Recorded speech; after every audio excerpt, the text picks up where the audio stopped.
Vous avez sûrement déjà tous vu cette vidéo d'un chien qui est monté tout au long de la pyramide de Gizeh. C'est passé un peu partout sur les réseaux sociaux, etc. Et certaines personnes m'ont demandé de réagir à cette vidéo et de dire ce que j'en pense. Mais honnêtement, j'en pense pas grand-chose. En fait, ça me choque pas. C'est peut-être un choc pour certains, mais comme partout dans le pays, en Égypte, il y a beaucoup de chiens errants. Et il y en a aussi qui vivent au pied des pyramides. Ils naissent, vivent et meurent là-bas. C'est vraiment chez eux. Du coup, je suis pas vraiment choqué de voir qu'il y avait un chien sur les pyramides. Mais moi, il y a un autre truc qui me choque, et c'est le truc qui m'a toujours choqué avec les animaux, c'est les capacités physiques qu'ils possèdent. C'est vraiment injuste. Pour vous donner un exemple, cette pyramide, elle fait 138 mètres de haut. Et certaines pierres peuvent faire entre 1 mètre et 1,50 m de haut.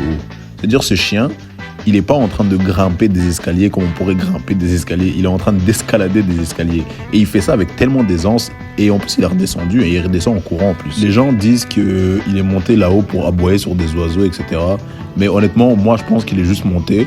Et puis, il s'est avéré qu'il était plus proche des oiseaux que d'habitude. Et du coup, il a décidé de leur aboyer dessus, quoi.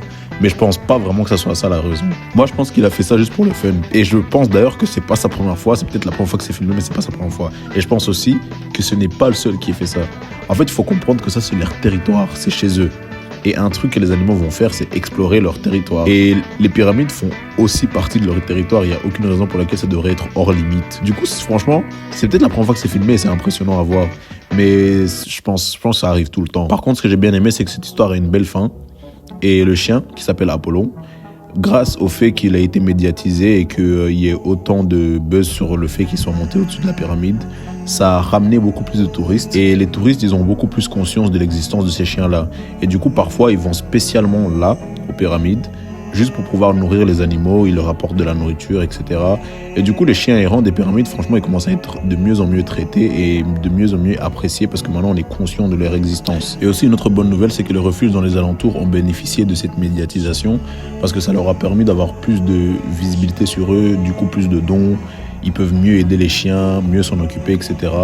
Et même, je ne sais pas si c'est le ministère de je sais pas quoi qui s'occupe des animaux en Égypte, a dit que grâce à cette médiatisation, ils allaient beaucoup plus aider les chiens errants, etc., etc. Du coup, it's a good thing.